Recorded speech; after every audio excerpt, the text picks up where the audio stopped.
अस्सलामुअलैकुम, welcome to my YouTube channel homeo insights. I am doctor Sibka Rashid और आज की इस वीडियो में हम लोग बात करेंगे छोटे बच्चों की एक ऐसी मेंटल कंडीशन के बारे में, एक ऐसी जहनी हालत के बारे में, या ईटिंग डिसऑर्डर के बारे में, या कंपल्सिव बिहेवियर के बारे में, जिसमें बच्चा जो है वो अनडाइजेस्टिबल चीज़ें खाता है, यानी गैर खुराकी चीज़ें खाता है। मसलन मिट्टी खाता है, दीवार से उतार उतार के पेंट खाता है, सीमेंट खाता है, पत्थर के छोटे छोटे से टुकड़े मिल जाए वो खाने लग जाता है। इसके अलावा अपने नाखून खाता है, बाल तोड़ तोड़ कर खाने लग जाता है। और इसके अलावा चौक जो होते हैं वो खाता है, रेत भी खाने लग जाता है। और इसके अलावा कपड़ा खाता है, जैसे कि रेशम का कपड़ा हो गया, या फिर वूल का जो कपड़ा होता है, या मलमल का कपड़ा, धागे खाता है। और अपने हाथों के तो नाखून खाता है, लेकिन कुछ केसेस में बच्चे जो होते हैं वो अपने पाँव के भी नाखून खाना स्टार्ट कर देते हैं। इसी तरह कुछ बच्चे अंडे के छिलके खाते हैं। तो ये सारी की सारी जो होती हैं वो गैर खुराकी अशिया होती हैं, जिनकी बॉडी को कोई ज़रूरत नहीं होती, बट जो है वो बच्चा ये खा रहा होता है। तो इस कंपल्सिव बिहेवियर को, इसको ईटिंग डिसऑर्डर को, या ज़हनी हालत को जो है वो पाइका का नाम दिया जाए। तो अभी मैंने बात की कि ये जो है वो कंपल्सिव बिहेवियर होता है। कंपल्सिव बिहेवियर का मतलब ये होता है कि बच्चे के अंदर जो है वो ये वाली चीज़ें खाने का ना ख्याल पैदा होता है, और जब तक कि वो इस ख्याल पे अमल नहीं कर लेता ना, उसको जो है वो बेचैनी होती रहती है। यानी इस ख्याल को या इस ख्वाहिश को कंट्रोल करना बच्चे के बस में नहीं होता, और बच्चा जो है वो बस उसको ख्याल आता है मैंने ये वाली चीज़ खानी है, और फिर वो खाने स्टार्ट कर देता है। जब तक नहीं खाता तब तक उसको जो है वो बेचैनी और चिड़चिड़ापन उसके अंदर पैदा होने लग जाता है, अगर वो अपने इस ख्याल को पूरा ना करे। सो इसलिए मैंने इसके लिए कंपल्सिव बिहेवियर का वर्ड यूज़ किया, और एक मेंटल कंडीशन का वर्ड यूज़ किया कि ये जो होती है वो एक ज़हनी हालत होती है। अब अगर पिछले 1 महीने से आपके बच्चे को जो है इसी तरह की अनडाइजेस्टिबल चीज़ें खा रहा है आपका बच्चा, तो फिर उसको जो है वो जो मेडिकल कंडीशन है उसको पाइका का नाम दिया जाता है। क्योंकि अगर 1 महीने से कम टाइम हुआ है, कुछ दिन हुए हैं उसको इस तरह से खाते हुए, तो उसको हम पाइका का नाम नहीं दे सकते। पाइका उस बच्चे को ही हम डिक्लेयर कर सकते हैं जो कि पिछले 1 महीने से कंपल्सिवली इस तरह की अनडाइजेस्टिबल चीज़ें खा रहा है। घबराने की बात इसलिए बिल्कुल भी नहीं है, क्योंकि होम्योपैथी जो है वो सेफ, जेंटल एंड साउंड वे में आपके इस बच्चे की आदत को छुड़वाने में बहुत ज़्यादा मददगार साबित होती है, जिसमें आपको अपने बच्चे के ऊपर कोई सख्ती वगैरह भी नहीं करनी पड़ती कि ये ना करो, वो ना करो, ये ना खाओ, वो ना खाओ। आप उसको मेडिसिन देते हैं, और मेडिसिन उसकी जो है वो अंदर जाके उसकी जो क्रेविंग्स होती हैं या फिर उसकी डिज़ायर्स के ऊपर ऐसा एक्ट करती है, जिसके बाद फिर बच्चा ऑटोमेटिकली इस तरह की चीज़ों की तरफ जाता ही नहीं है। यानी होम्योपैथी में आपको जो है वो उसके ऊपर सख्ती नहीं करनी पड़ती कि तुमने ये नहीं खाना, या इस तरह डांट डपट नहीं करनी पड़ती। ऑटोमेटिकली आपके बच्चे के अंदर मेडिसिन इस तरह से असर करती है उसके माइंड के ऊपर, उसकी साइकोलॉजी और उसके बिहेवियर के ऊपर, कि बच्चा जो है वो खुद ब खुद इसकी ये आदत अपने आप छूट जाती है। कॉजेज़ यानी कि इसबाब की बात की जाए तो ऐसा होता क्यों है, तो इसका जो पहला सबब होता है वो होता है न्यूट्रिएंट्स की कमी। यानी कि बच्चे की अगर खून की कमी है, बच्चे को आयरन की कमी है या ज़िंक की कमी है, तो कैल्शियम की कमी, तो बच्चा जो है वो इस तरह की अनडाइजेस्टिबल चीज़ें खाने की तरफ जो है उसका ध्यान जाता है। इसके अलावा दूसरी इसकी वजह होती है साइकोलॉजिकल फैक्टर्स, जैसे कि अगर बच्चा जो है वो स्ट्रेस का शिकार है, जज्बाती दबाव का शिकार है, या फिर बच्चा तन्हाई का शिकार है, पेरेंट्स की तवज्जो नहीं पूरी मिल रही, तो ये चीज़ भी उसके अंदर जो है वो पाइका की कंडीशन को डेवलप करती है। इसके अलावा इसकी तीसरी वजह होती है क्यूरियोसिटी, यानी कि तजस्सुस। कुछ बच्चे जो होते हैं वो वैसे ही इस तरह के होते हैं कि नए नए एक्सपेरिमेंट्स करना चाहते हैं, और एक्सपेरिमेंट्स के तौर पे वो इस तरह की चीज़ें खाते हैं। और इसके अलावा अगर आपके बच्चे को ऑटिज़म या एडीएचडी है, तो भी उसके अंदर जो है वो पाइका डेवलप होने के चांसेस बहुत ज़्यादा होते हैं। तो इन्हीं अनडाइजेस्टिबल चीज़ें खाने की वजह से जो है वो आपके बच्चे के दांत भी खराब होने लग जाते हैं, या फिर अगर कोई वैसे ही खुराक की नाली में कोई चीज़ फंस जाए तो वो भी बहुत ज़्यादा मसला करती है, डेंजरस होती है। इसके अलावा जो है वो मिट्टी खाने से आपके बच्चे के पेट में ना पैरासाइट्स यानी कि कीड़े भी दाखिल हो जाते हैं। पाइका की अगर अलामात यानी कि सिम्टम्स की बात की जाए, तो बच्चे को जो है वो पेट और मैदे में दर्द होता है, पेट उसका जो है वो फूला फूला सा रहता है।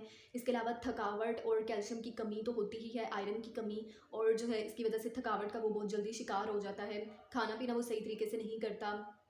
आँखें जो है वो उसकी पीली होती हैं, और जिल्द की रंगत भी आपको जो है वो उसकी येलो येलो सी लग रही होती है, हेल्दी मतलब कि स्किन नहीं उसकी लग रही होती। और पेट में कीड़े तो हो ही जाते हैं, तो जिसकी वजह से वो रात को सोते में दाँत पीसता है, या फिर अपने नाक खुजाता है। दिल की धड़कन भी जो है वो उसकी बेकायदा रहती है। पाइका की आदत को ख़त्म करने के लिए कुछ एहतियाती तदाबीर हैं जो कि आप घर पे कर सकती हैं। उसमें ये होता है कि अपने बच्चे के हाथों को मसरूफ़ रखें, यानी बच्चे को पेंटिंग ला कर दें, वो पेंटिंग बनाए। इसके अलावा मिट्टी के खिलौने बनाए, या फिर कागज़ से वो जो है चीज़ें बनाए, तो इससे जो है वो उसके हाथ मसरूफ़ रहेंगे। इसी तरह बच्चे को जो है वो कुछ ना कुछ चबाना है, तो इसके लिए बेहतर है कि आप उसको कोई गाजर दे दें, खीरा दे दें, या फिर शुगर फ्री बबल गम दे दें, ताकि उसकी चबाने की ज़रूरत भी पूरी हो सके और कोई नुकसानदेह चीज़ भी उसकी बॉडी के अंदर दाखिल ना हो सके। बच्चे को पार्क ले जाएँ, या फिर बच्चे को घर में ही ऐसे खेल खिलाएँ जिसमें भागना दौड़ना शामिल हो, या फिर छुपन छुपाई जैसे खेल। इसमें ये होता है कि बच्चे को थकावट होगी, और थकावट की वजह से फिर अपने आप उसका नुकसानदेह चीज़ें खाने की तरफ ध्यान ही नहीं। बच्चे को जो है पजल्स ला के दें, या फिर बिल्डिंग ब्लॉक्स वाली जो गेम होती है वो ला दें।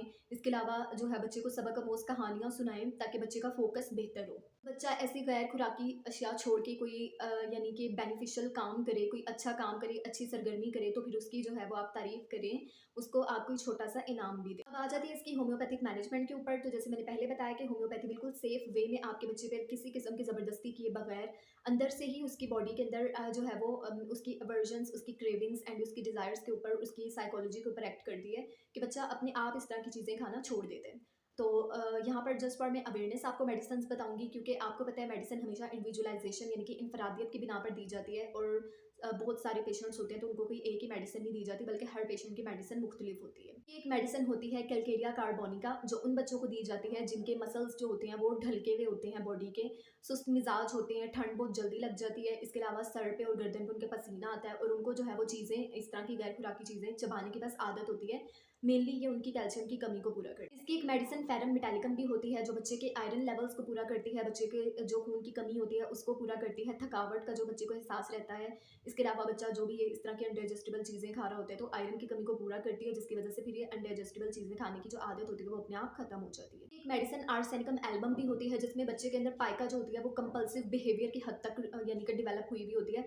अपनी इस अर्ज को वो कंट्रोल नहीं कर पाता, जैसे मैंने पहले बात की, और जब तक वो उसको पूरा ना कर ले उसके अंदर बेचैनी और तशवीश की जो कंडीशन होती है ना वो डेवलप रहती है। तो ऐसे बच्चे जो बेचैनी का शिकार रहते हैं, चिड़चिड़ापन पाया जाता है कि जब तक वो इस तरह की चीज़ें ना खा ले उनको चैन नहीं मिलता, तो उन बच्चों की जो मेडिसिन होती है आर्सेनिकम एल्बम होती है, जो उनकी कमज़ोरी को भी ख़त्म करती है। एक मेडिसिन जो है वो नक्स वोमिका भी होती है, जो उन बच्चों को दी जाती है जो कि ना गुस्सा बहुत जल्दी करते हैं, जो हसास होते हैं, सेंसिटिव होते हैं, कॉन्स्टिपेशन की शिकायत रहती है, या फिर मैदे की तकलीफ अक्सर उनको रहती है। मेडिसिन कैलियम फॉस्फोरिकम भी होती है, जो उन बच्चों को दी जाती है जो कि जहनी थकन का शिकार होते हैं, जो बोरियत जिनके अंदर बहुत जल्दी डेवलप हो जाती है, या जिनको अपने पेरेंट्स की अच्छी तवज्जो नहीं मिली होती। बच्चे की डाइट को भी बेहतर बनाना मेडिसिन के साथ बहुत ज़रूरी होता है। उसमें यह है कि आप बच्चे की डाइट में लाजमी अंडा शामिल करें। इसके अलावा दूध, दही, पनीर और इस तरह की पालक वगैरह सब्जियों में, और इसके अलावा ड्राई फ्रूट्स में आप उसको किशमिश दें, बादाम दें।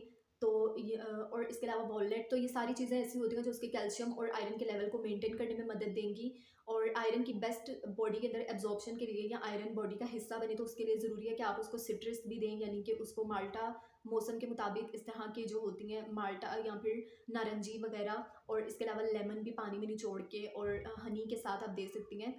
तो इस तरह से भी बच्चे के कैल्शियम एंड आयरन के लेवल बॉडी के अंदर मेडिसिन के साथ साथ मेंटेन रहते हैं। ये थी पाइका और इसकी होम्योपैथिक मैनेजमेंट। आई होप आपको ये वीडियो अच्छी लगी होगी। अगर आपको ये वीडियो अच्छी लगी है तो मेरी वीडियो को लाइक करें, चैनल को सब्सक्राइब करें, वीडियो को लास्ट में आगे शेयर करें, ताकि ज़्यादा से ज़्यादा लोगों को अवेयरनेस हो कि किस तरह से होम्योपैथी बगैर किसी दबाव के आपके बच्चे की इस आदत को ख़त्म करने में मददगार साबित होती है।